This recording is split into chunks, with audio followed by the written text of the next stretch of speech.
Convocation 2013 is our opportunity to come together as a university, as a community, and as a unified team to celebrate another term at Salem International University. We will begin the ceremony today with Mark Patazio leading us in the invocation. Mark is an honors student completing his degree in secondary education and is president of the Student Athletic Advisory Committee. Would you please stand as Mark comes to the podium?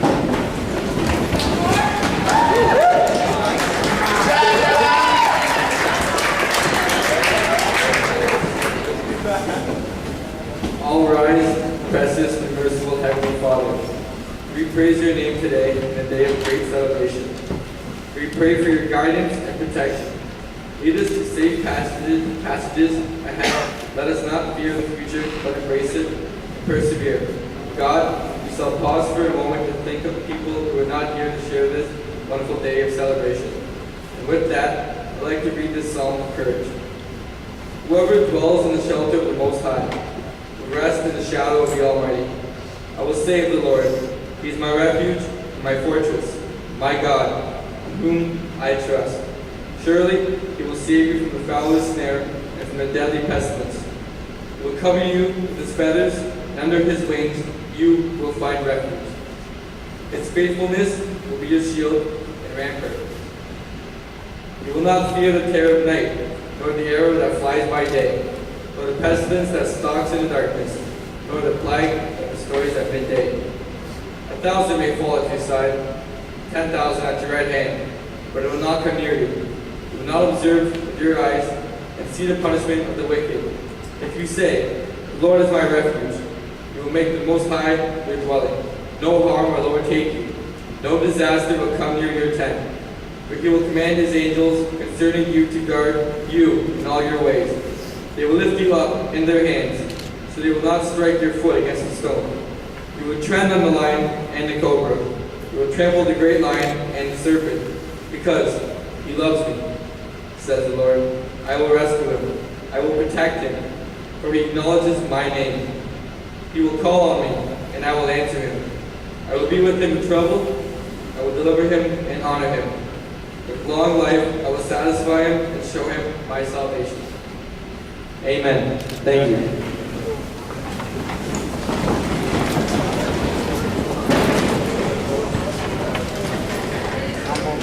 That I welcome you to the Convocation today, and I have to say, this is one very, very nice looking group of young people.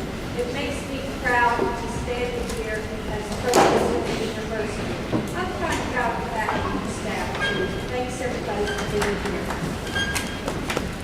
I would like to introduce our next speaker, president of the university, Dr. Waddle.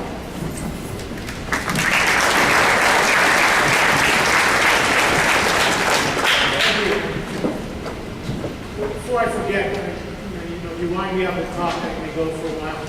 And before I forget, as I'm often wanting to do, I really do want to welcome you to Salem International University and congratulate you on the journey, the personal voyage you're on that you've begun. The welcome being accomplished, I can now talk about what I would like. And those things are simple. I'd like to talk about college. I'd like to talk about the world, and I'd like to talk about your imagination. To talk of imagination here, I want to begin by saying there's two kinds of people in this world. And there are two kinds of people. There are those who understand you never know what is happening to you. There are those who understand you never know what is happening to you. There are those who think you always do. They think you always know what is happening to you, and they have all the answers. And I want to tie this to imagination. You might be asking imagination, what does this have to do with college? What does this have to do with the world? What does this have to do with me now? I would reply simply, everything. Imagination has everything to do with it. I would charge that those who always think they know what is happening to you simply lack imagination. they make a failure of imagination as an insight into reality. First, they mask this thought, this lack of imagination, in this all-knowing tone, giving an air of confidence, when they truly suffer from a lack of imagination. They have no divine insight into reality. They simply, fundamentally lack imagination. Now, those who understand, you never know what is happening to you. You might say of them, weak. You might say, poor, powerless people. And I would say to you, no, quite the contrary. Those who understand you never know what is happening to you have freed their imaginations to the possibilities of why, what, how. They freed their imaginations to endless opportunities.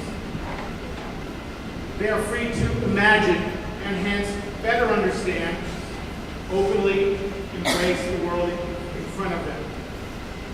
Galileo watched the tides, he watched the heavens, but he first had to understand. He didn't know what was happening to him until he could imagine the sun being the center, not the earth. How does this apply to you? I'll challenge you as students today. You're going to write a paper. Many of you are going to write a paper. Maybe some of you are going to do it today. I want you to imagine what the paper reads before you start to write it. Some of you are going to throw a pitch today. Imagine the pitch. Imagine the sound of the catcher's mitt. Imagine the batter swinging and missing before you throw it. Some of you will shoot a free throw. Imagine the free throw. Imagine the rotation of the ball. Imagine the sound of the net when it goes in. Viewed this way, imagination is simply everything. And I would say, as I welcome you here, cultivate your imagination. Embrace your imagination. Learn to empower your imagination. And then you can envision the possibilities of what can be, who you can be, and who you are becoming. Welcome. Embrace your imagination.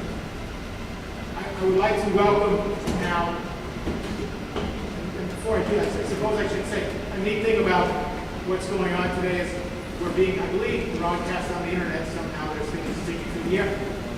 For the first time that we've done this, and I don't know if we've done it for 125 years. I don't know if any of us have actually been around 125 years, but I'm pretty sure the first congregation, we didn't do it, but somebody, people sitting up there, imagined that we could do this. And it's being done. And the imagination is a powerful, powerful tool that you have. Cultivate it while you're here. I would like now to call to the stand Chancellor Bill Brooks.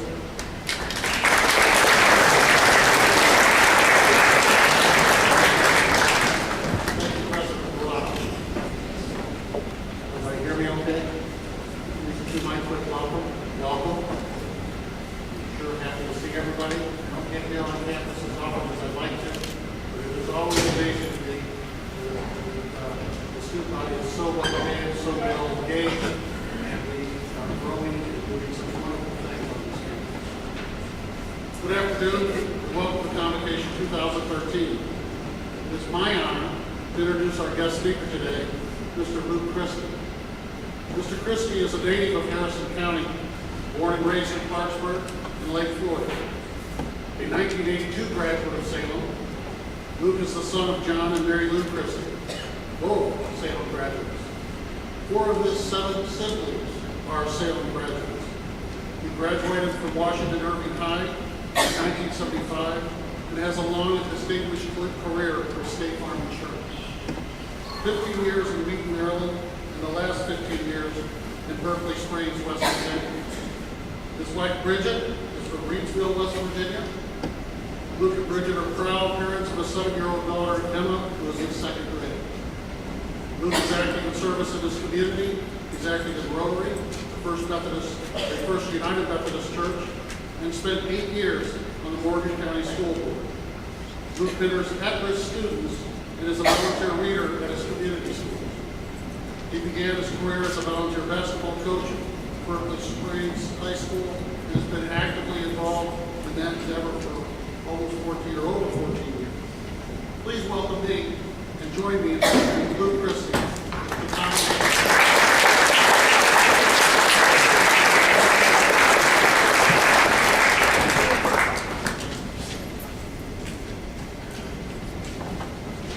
Good afternoon, everyone. Hello, sir. How y'all feeling today? Good. Go Tigers! All right. I like it. Sounds good.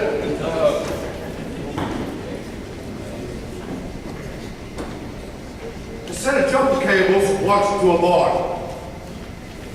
Sits down in the corner, gets the bartender's attention, calls him over, asks for a beer. Bartender says, no way. A little while later, same thing. This goes on all night.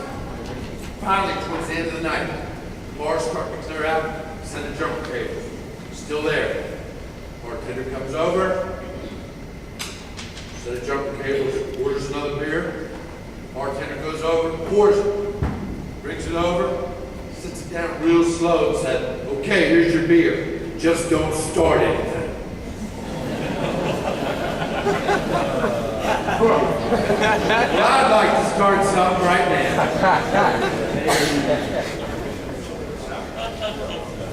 Does anyone in the crowd, any of you students, know what this is? Anyone want to take a guess? Who said that? Please come up. I want to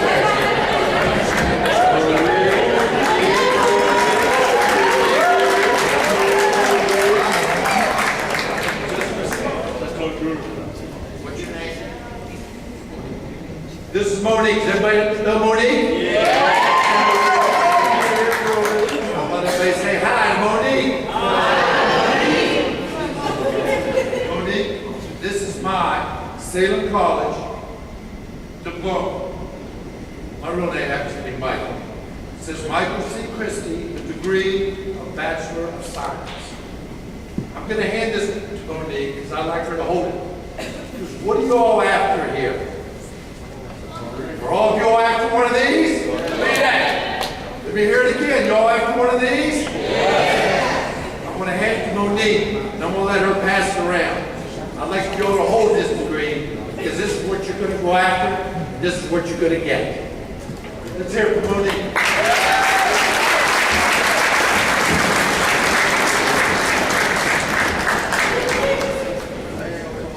Thank you, Monique. Hello, I am Luke, and I'm a very proud graduate of Salem College. It truly is an honor for me to be here today. I would like to thank Dr. Harrison, Coach Randy Younger, and all those that were involved in the decision for inviting me to be a part of your convocation. Salem is quite literally in my blood. My mother and father met right here on this campus 74 years ago. 4 of my sisters attended here and 3 graduated from Salem. Also, my brother Jim Christie, the mayor of Bridgeport, is a Salem graduate, along with over a dozen cousins, uncles, and aunts. I watched the construction of this gymnasium. I sat on the bench as a manager of the basketball team. And I won an intramural basketball championship on this floor. Out there at the entrance, my father's Hall of Fame plaque is on the wall. John Christie. Alongside another plaque of a friend of his and a man that I knew, T. Edward Davis. So while all of you are the honored guests today, the honor is mine. And I would have to say that this honor today even eclipses my being elected as 8th grade class president twice.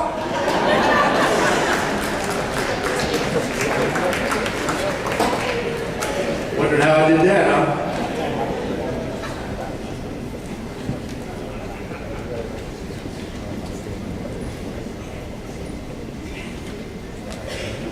Okay, here we go. Get into the good stuff here. Give about 3 or 4 minutes. Congratulations. Today is the first day of the rest of your life. You have made a very wise decision. By being here today, you've made a commitment. You have decided to do something for yourself, to pursue your dreams, of earning a college degree, a college education. At this point in your life, it is one of the smartest decisions you could have made. And you decided on Salem International University. Give yourself a hand.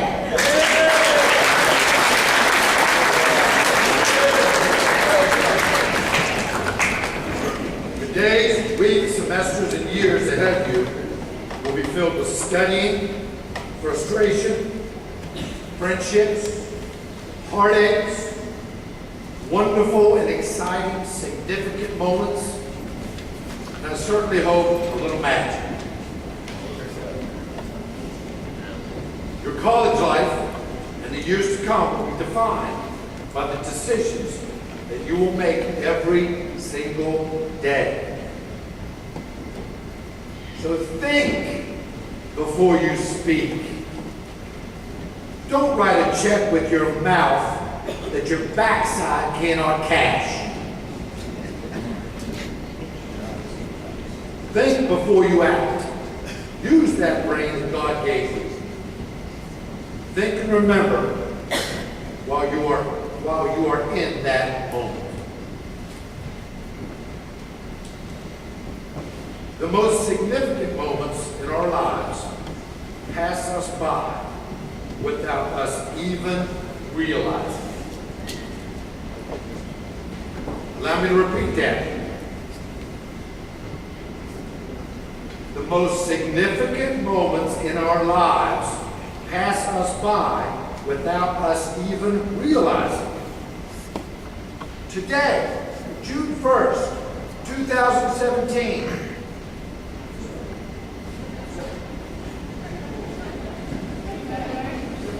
oh no, sorry, that's your graduation day. Keep you thinking. Today, February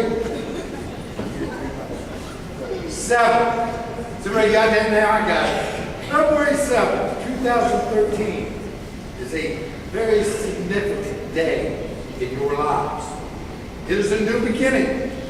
It is the first day of the rest of your life. Make the most of every single day, every decision, and every significant moment. There's an expression that I made up, and I like to use, describing some people as they're going through life. I call it when lightning strikes. It is when we are waiting for that moment that the lightning strikes, and our life has been transformed to the way we always wanted it to be.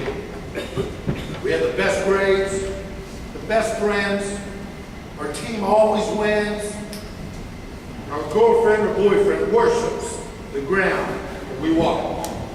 Life is good. Well, lightning does strike,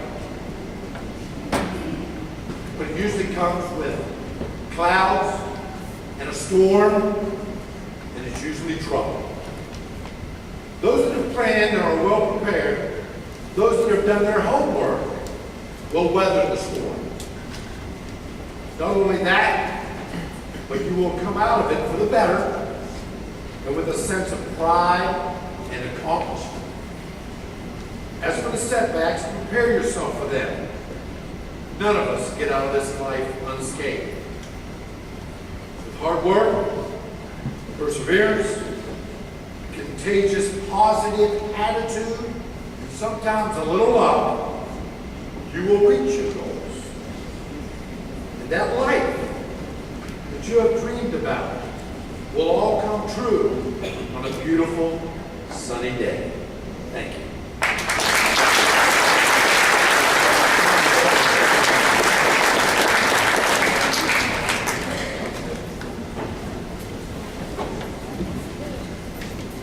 Hey, he's trying to mess me up, stealing my notebook. Having to follow that act. Thank you, Mr. Christie. It was quite an interesting and motivating discussion with our students. It is now time to introduce the 2012 Joe Manchin Sportsmanship Award and the 2011-2012 inductees of the Salem Athletic Hall of Fame. We will begin, of course, with recognition of the student athlete who is going to receive the Manchin Sportsmanship Award. And we have asked Mr. Steve Potts, softball coach at SIU, to present our honoree.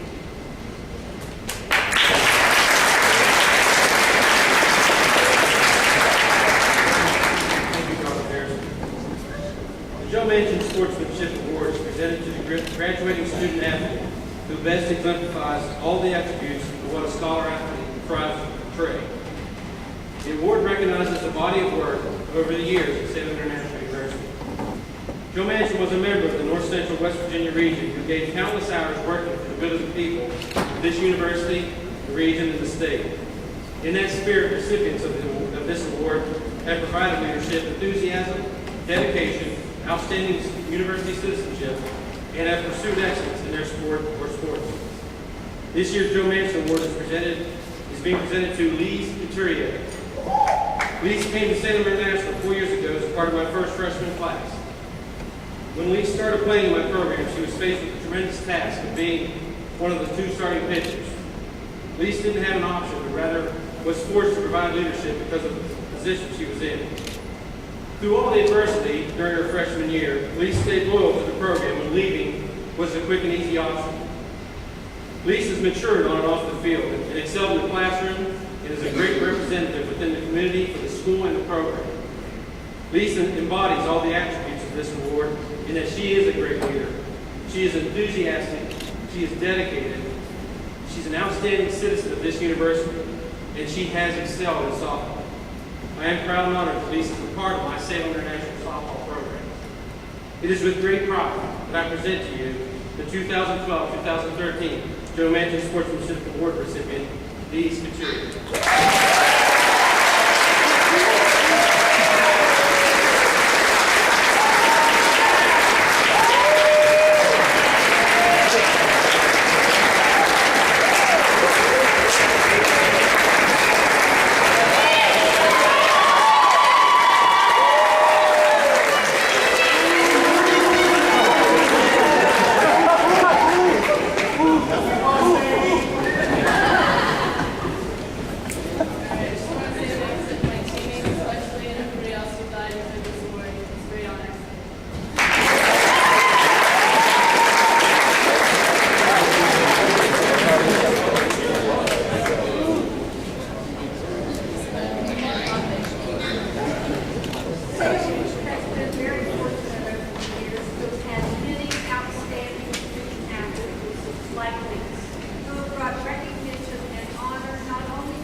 Very talented, skilled player. He played with Hughes in Australia in 2004, averaging a goal per game and serving as a team captain.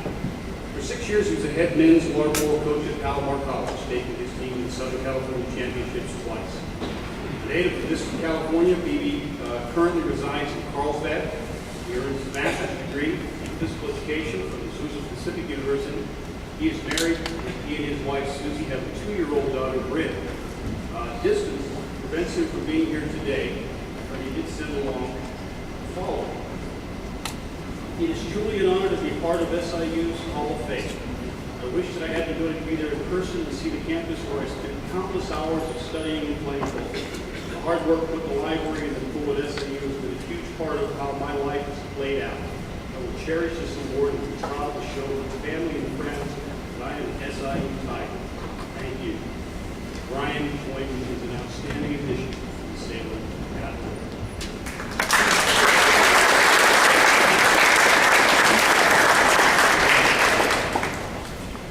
Our second inductee today is Charlotte Powell.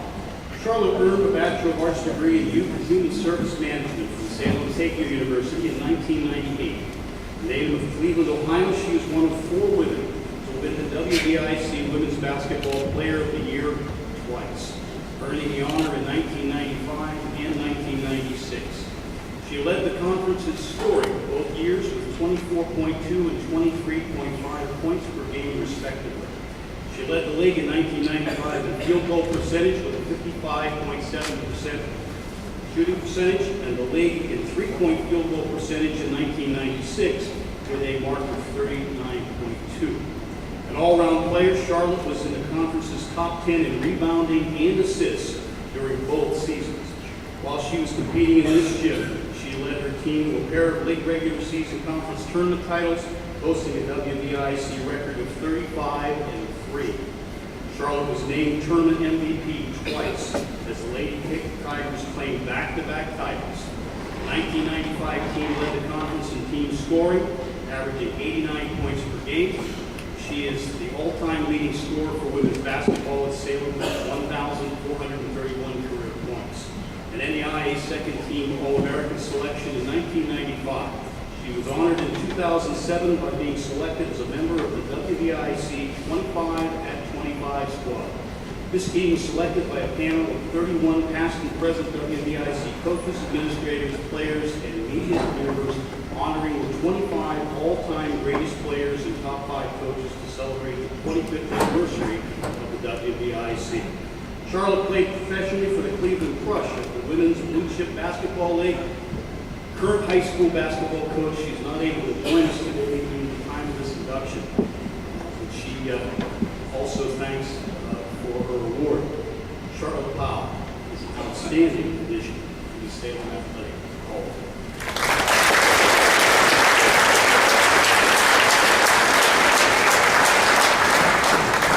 Thank you, Mr. Gordon. Our next very, very special award is the Outstanding Alumnus Award. And to introduce our presenter for this award is Dr. Eric Kirkland. Dr. Kirkland is the Executive Vice President of the university.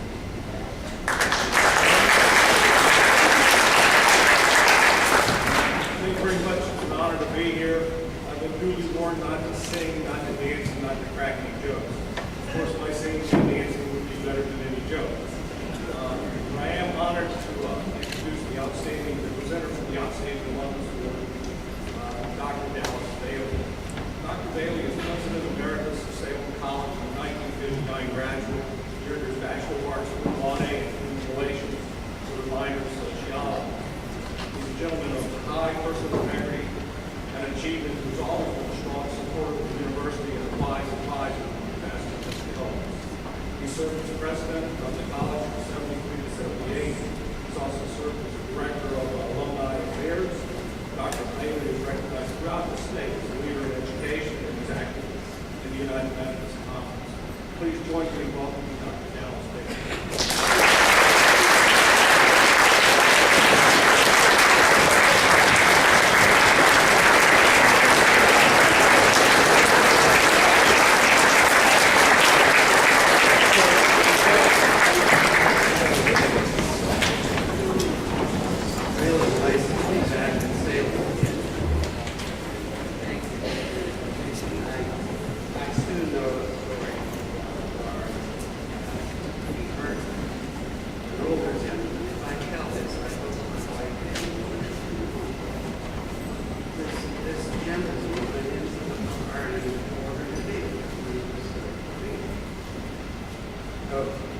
Does that help? Yes.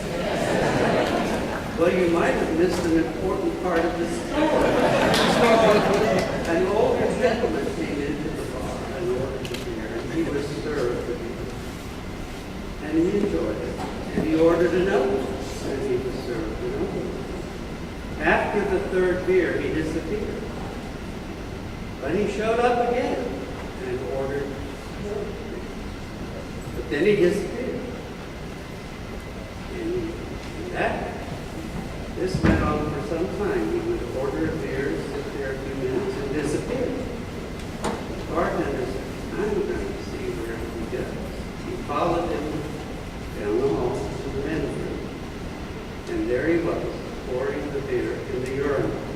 He said, what on earth are you doing?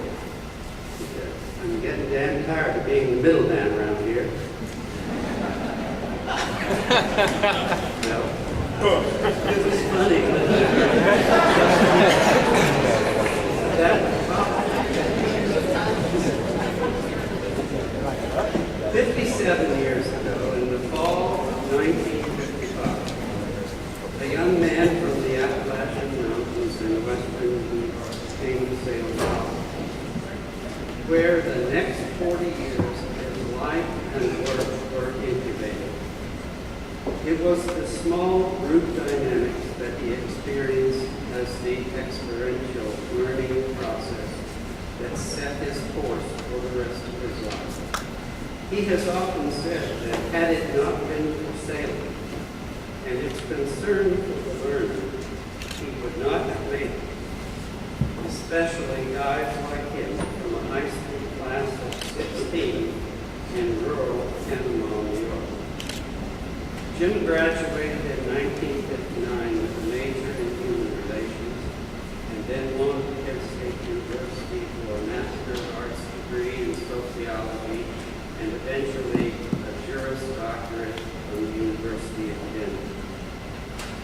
In the 1960s, James A. Kent pioneered the discovery process, a unique process which focuses and guides communities, governments, and the private sector to work in harmony with the culture of the people within a naturally defined geographic boundary.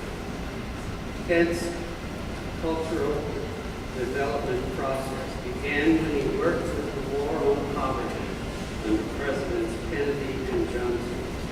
And it was during this time, while working with economically disadvantaged people and developing the Head Start program and the neighborhood health centers, that his discovery process was created.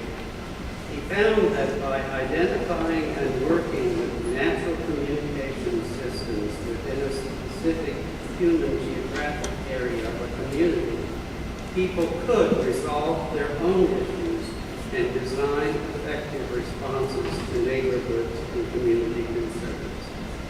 The methodology of the discovery process is based on assisting communities, governments, and the private sector, or even schools, and companies to operate from an interest base in a manner that enhances the quality of the change within the community. Projects have included environmental assessments, environmental impact statements, public participation programs, human geographic issues, management systems and strategic plans for proposed ski areas, resorts, airports, mines, attainable housing projects, power generating plants, and a host of other activities. James Kent Associates has been active with hundreds of communities, governments, and private sector companies in the last 40 years. James Kent Associates Global Cultural Channels trains and consults locally, regionally, and nationally, and internationally with private and public organizations. Its success has been based on a unique understanding and implementation of the principles of social capital, the development and civic engagement within the larger human informal citizen networks, how they communicate, and the culture in which they operate. These are critical to success when pursuing citizen-based systems. Every life has themes, and these themes are dominant characteristics which remain relatively constant once awakened. In Jim, these things were awakened at stake while studying such things as the history of social thought, Dr. Hanson, group dynamics with Weaver Mark, social theory and practice with Weaver Mark. These themes were deepened at Kent State, studying with the late Professor Jim Clemson, social theory, race with Dr.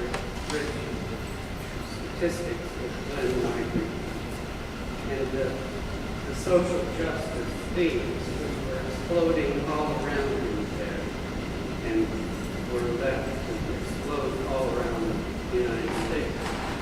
We watched in the early 60s our first protest in the Vietnam War in Kansas City. All of these themes are evident in the man we honor today. And I want to present to you with affection and respect one of the country's, one of the world's most recognized social apologists, James Allen, and degree.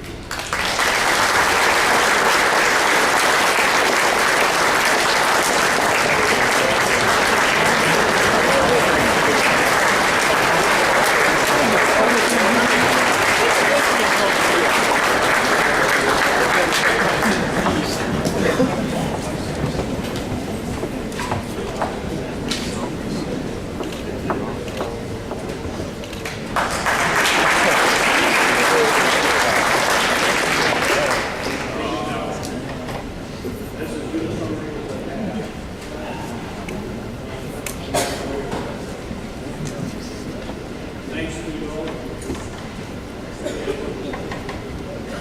Outstanding.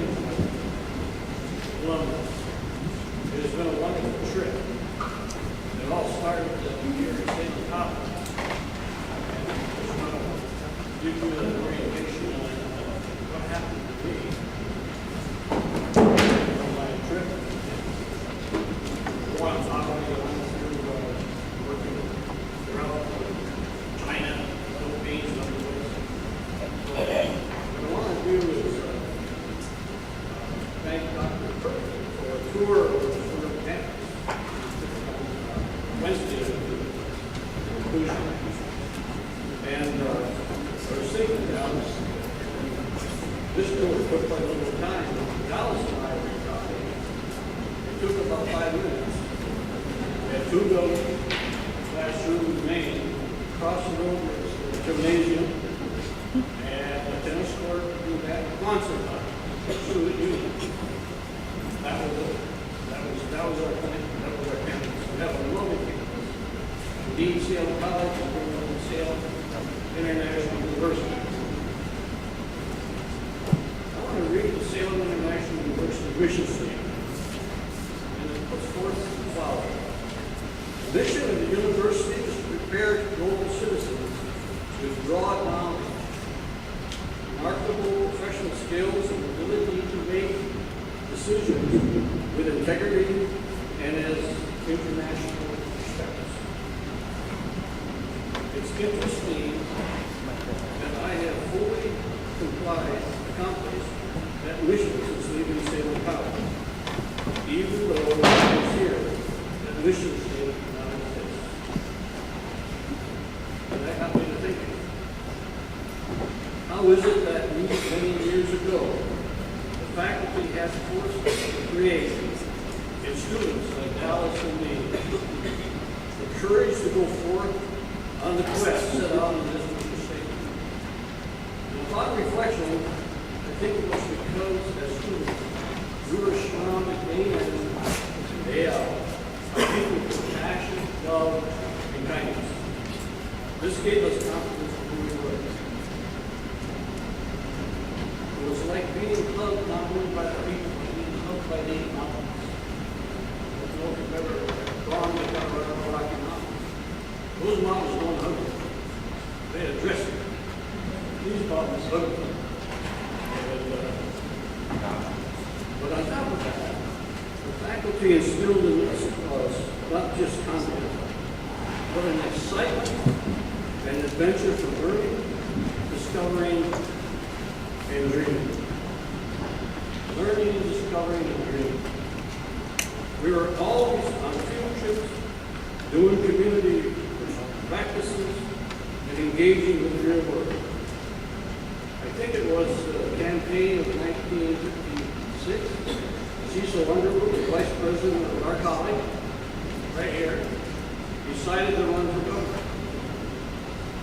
And us folks, students, decided that we should have a student office right here in Salem. So Dallas, Dan Franklin, Rich Brandon, Mike Greer, a bunch of us got together and figured out how to open that office. We opened it by giving blood. You're buying that. We gave a buy this tent. Jeez. But anyway, at $10 a pint, we opened the office. Cecil got elected, first Republican in what, 25 years? And we all got to go to the inauguration, visit the mansion, dance and party, and over in Charleston. That was a big town. But anyways, we were always doing things like that. My partner, Dan Franklin, and I decided one day that we ought to be a comedy team. We ought to go out and do comedy. And so we put a comedy team together and set out to entertain people, which used to be a log cabin bar. And that was one of our standard places. We did everything for here. And one night we were at that bar doing our act. The guy got up, plugs a jukebox in, turns on the jukebox. And Dan and I had always checked out the back door whenever we did anything. So we were out. Our biggest gig was in Pittsburgh when we were running around club where we introduced brand new talent. And we did a warm up for him.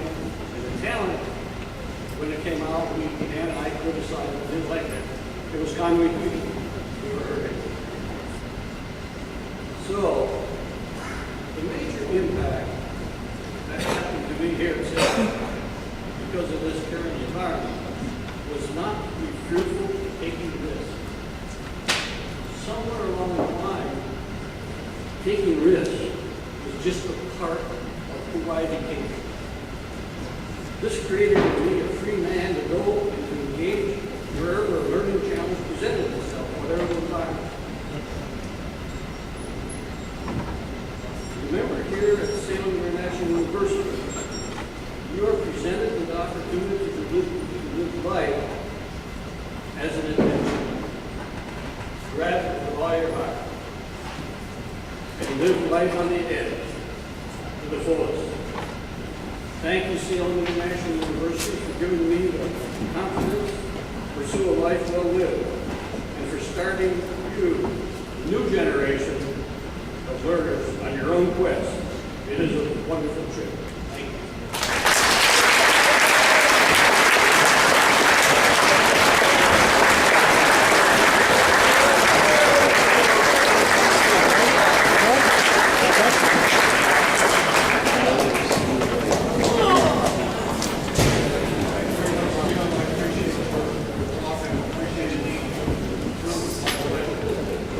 Thank each of you for coming to Convocation Day. We appreciate your attendance and our honorees enjoy this wonderful day. We want to give special thanks to our community organizations that are here. We ask you to please stop by their exhibits on your way out. Before you leave them all right. Our finding guests from the honorary circle will go up to the reception after the ceremony at the Randolph House. All of you, please keep in mind that on February 16th, we're going to have a find out we're going to honor our seniors basketball team. We have t-shirts, we have jugglers, we have alphabet, there's a please come to that. Well, there won't be any else. We conclude the Convocation 2013 by singing our alma mater, led by Mr. Joe Gerard. The alma mater